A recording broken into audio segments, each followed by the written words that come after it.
Welcome. In this lesson, I'm going to show you the classic bossa nova accompaniment pattern on the guitar. It sounds like this.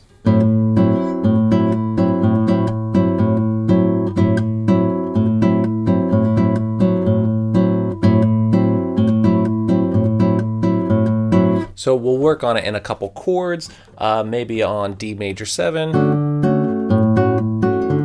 with an alternating bass line. But this is the go-to kind of traditional, most straightforward version of the bossa nova rhythmic accompaniment pattern. Usually if someone's using that, they're diverting from it as well, kind of being expressive with it, improvising a little bit, but sticking roughly to that kind of groove and really just getting the strict version down at first. Is the first step, and even if you just stick with that through a piece, it's going to sound really awesome. So let's go ahead and do this. Do it on a D major 7. This is going to be the first finger on the 5th fret of the 5th string of the A string, 3rd finger on the 7th fret of the 4th string, the D string, middle finger on the 3rd string, 6th fret. So far that's the 1, the 5, and the 7 of this chord, and then your pinky on the 7th fret of the 2nd string, B string. So that's 1, 5, 7, 3 off of D. That makes a D major 7. It's actually the exact same chord as if you just barred the top 3 strings of the 2nd fret. That's a D major 7 as well, and then played an open D as a root with it. So the reason we're going to do it here instead is because I want to have control over the bass note instead of having it be an open D. So here's how I want you to work on it. I'm not even going to write it out for you. A lot of times I'm actually starting to write out things sometimes less because if we can have kind of a mental version of it that we can think through it in a certain way and find it ourselves, we internalize it so much better rather than, oh, let me pull that sheet out again and look at it. So it makes me think about things in a different way and how to explain it, and I'm liking that a lot because I want to explain it and let it unfold in a way where you can take it step by step and really get how to add on each part and feel it for yourself, kind of memorize it for yourself without it just being a thing that we kind of look at tabs for. So the first thing I'm going to say is that the bass line is just going half notes, boom, boom, boom, or could be alternating notes, but easy, right? So we're just playing that. If our rhythm is 1, 2, 3, 4, 1, 2, 3, 4. That thumb is just consistent. Okay, that's what and think of it as the bass player. This is your bass player. And then the accompaniment chordal player is the upper part. And you could separate them just like we're separating this. Okay, the top part is going to be going.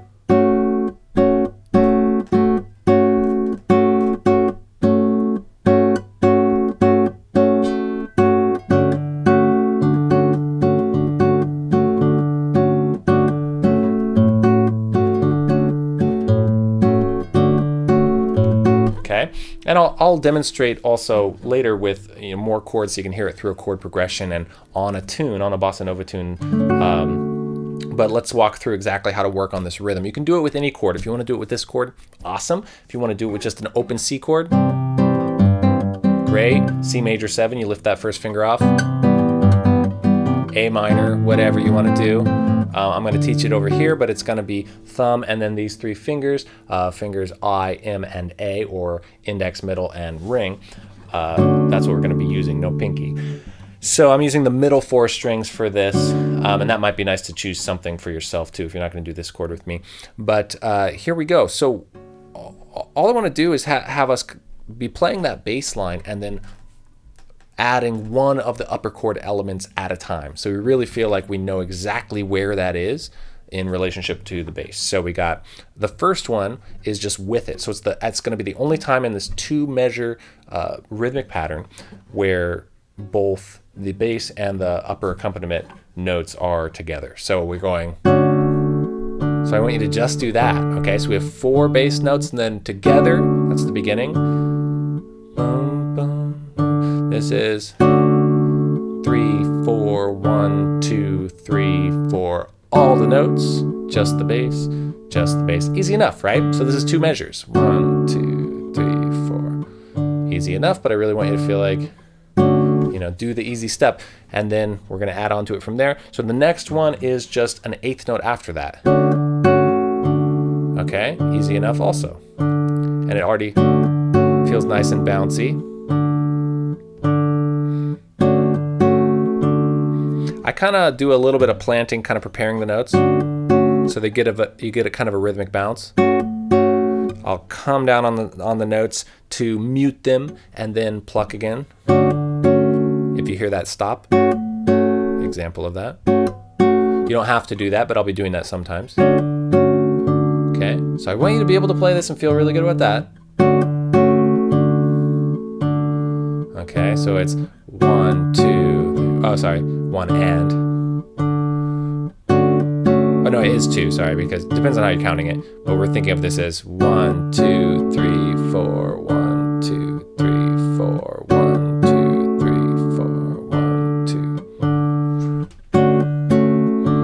It could easily be that these are quarter notes and those are eighth notes as well. Okay, so the next one is after the next bass note.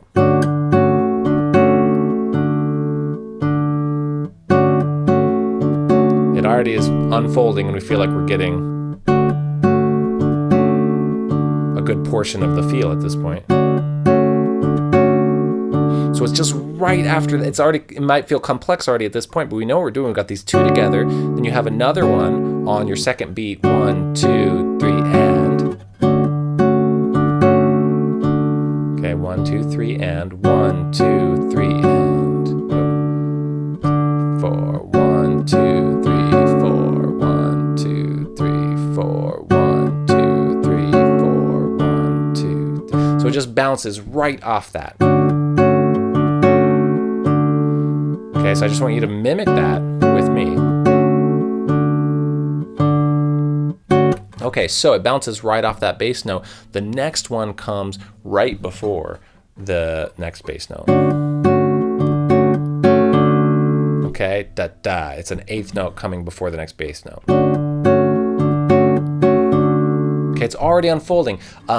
If it's hard, fine, take it step by step by step, but I want you to have this idea of just where those are. They're together, and then you have beat 1 with both of them, then you have beat 2 with just the chord, you have beat 3 with just the bass note, and then you have the chord coming right after that as an eighth note, and then you have the chord happening again before the next bass note. Okay, so that's just that little portion of it. So I'll do it way slower.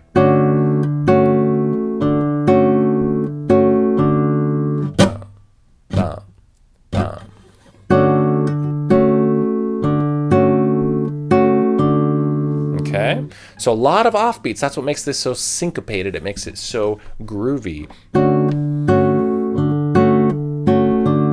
Okay, so if we can just play that, each one of these is like a level. Make sure you can play it with just continuing the bass line for the rest of it, with adding just one of those chordal statements at a time, like we're doing. So,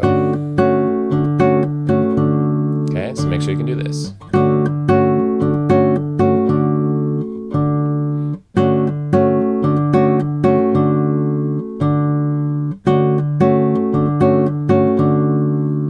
Okay, so a lot of these offbeats, another one's going to come right after that other upbeat, or other that it's going to be an upbeat after the bass note, I mean. So we got,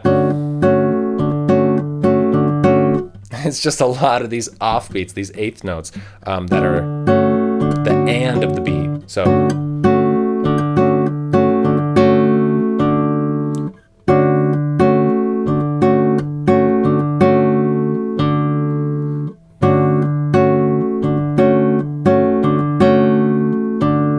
remember, that first beat is the only time they're actually played together.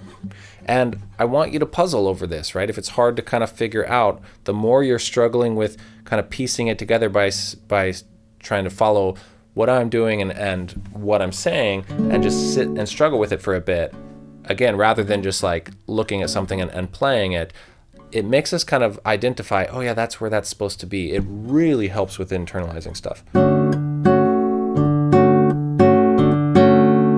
This is where we're at so far.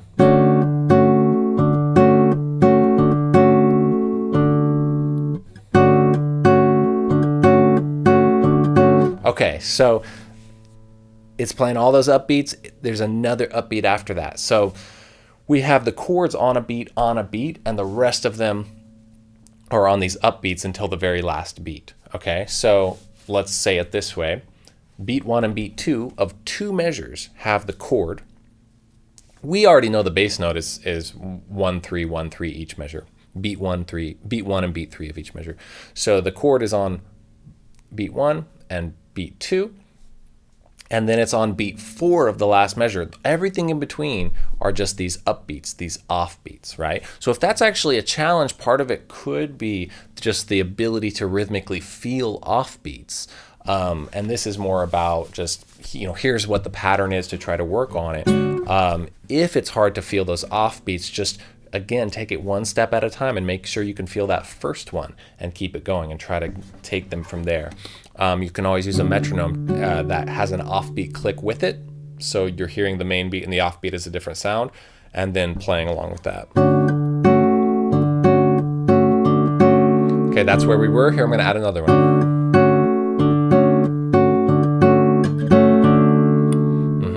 Oop, messed it up. That's it. There's going to be one more, but that's the level run. So 8th note, and then the beat 3 again with the bass note.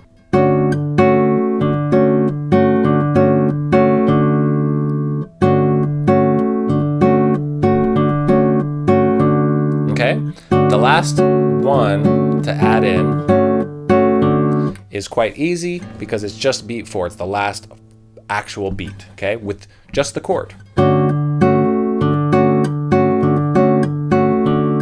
When I say just the chord, I mean the part that's not the bass line. I'm really thinking of them separately. Bass line is doing its own thing, bass player, and then our chordal accompaniment roll. So 4,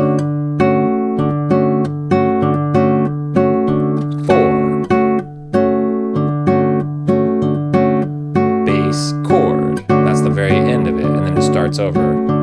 I'll slow it down.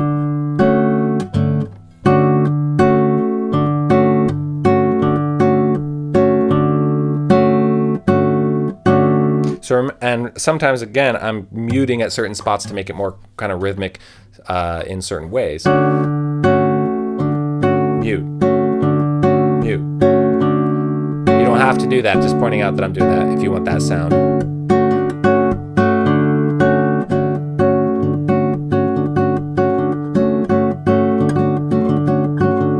Okay, so little thing to work on if you're really having trouble with those offbeats is to just work on the offbeats only in a couple ways. I mean, always extracting something out and just working on it isolated, just this pure version of the exact thing you're struggling with is the way to practice. The hardest part is identifying it in the first place, but if you know what you're struggling with, just find a way, think of it, get creative to work on just that little thing. So if the offbeats are hard, just feeling it, you could tap your feet and just play offbeats.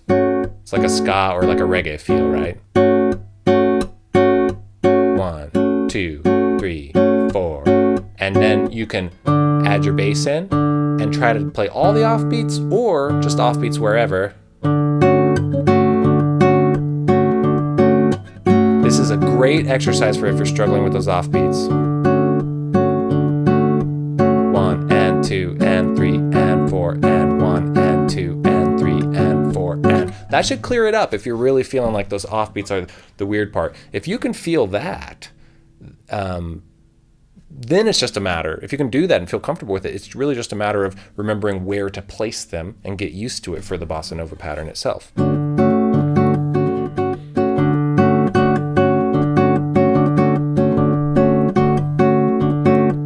All those offbeats in the middle, right? 1, 2, up, up, up, up, 4, 1, 2, and 4, okay? So that is the pattern. That is the accompaniment pattern. Next level after that would be playing your 1, 5, 1, 5 with the bass line.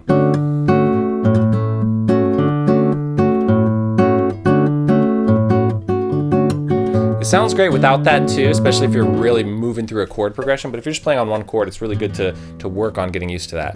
This is the root and the fifth of this chord. 1, 5, 1, 5.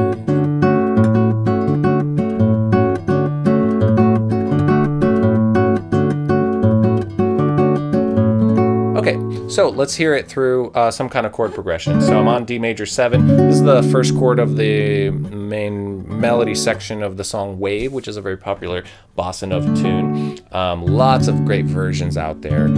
Frank Sinatra does a version of it that was really popular. Plenty of Jobim versions of it. Okay, so...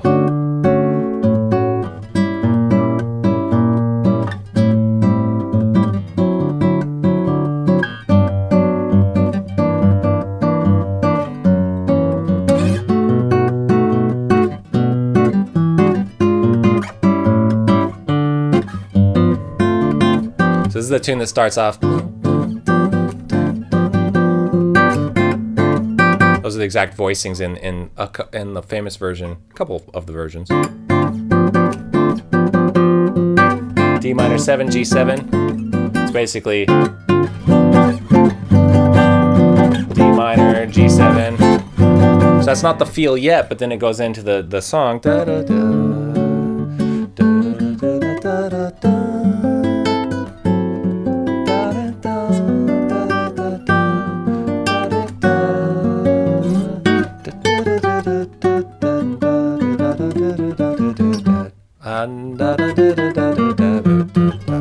Something like that.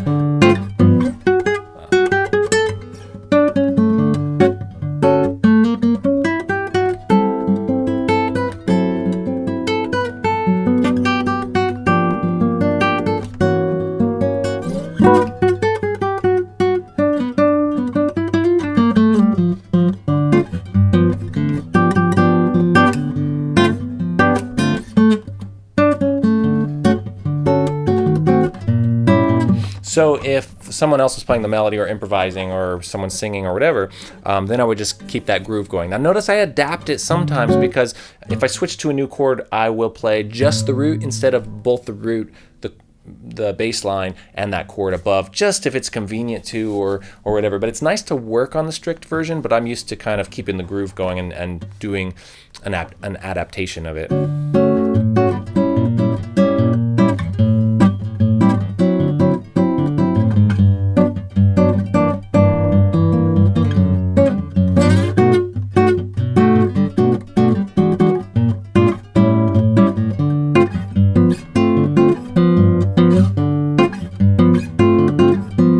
Strict.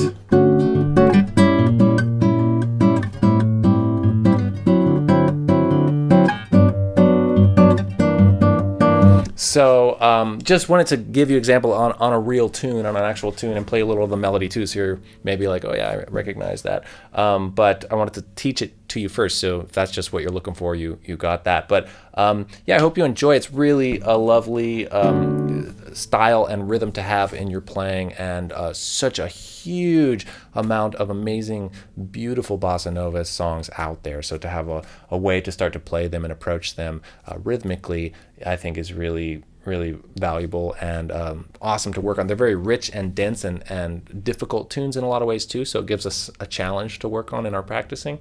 And yeah, I hope you enjoy it, and hope to see you in another lesson soon, and happy practicing.